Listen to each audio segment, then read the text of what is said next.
that they are here. They can fly, they can crawl, they can swim. They are aliens. Did you just say aliens?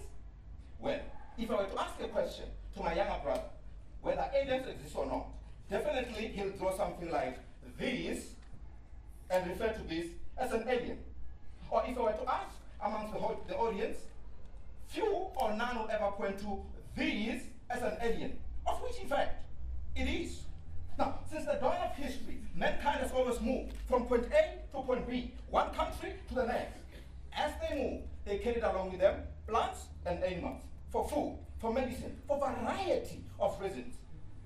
But when these plants and animals arrive in the promised land, they remember that ancient principle, be fruitful and multiply.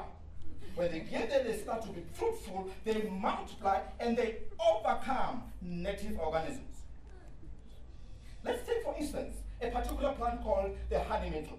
The impact caused to South Africa by this particular plant is estimated at 1.6 billion US dollars, while the tallest building in the world, Burj Khalifa, only cost 1.3 billion US dollars.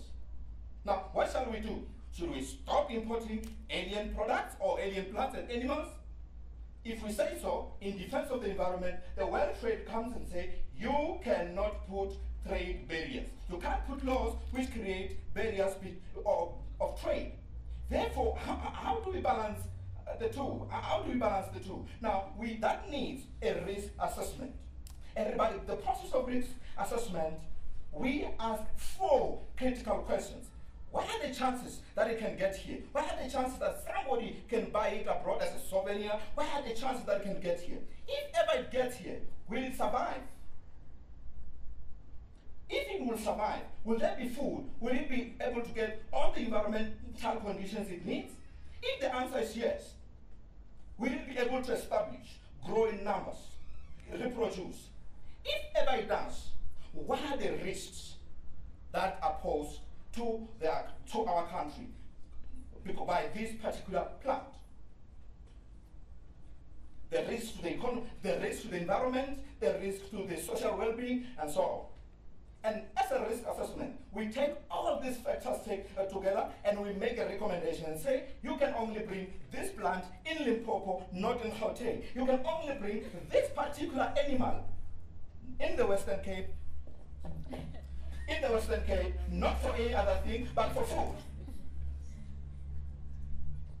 Then we make these recommendations to the department, and then we are biosecure.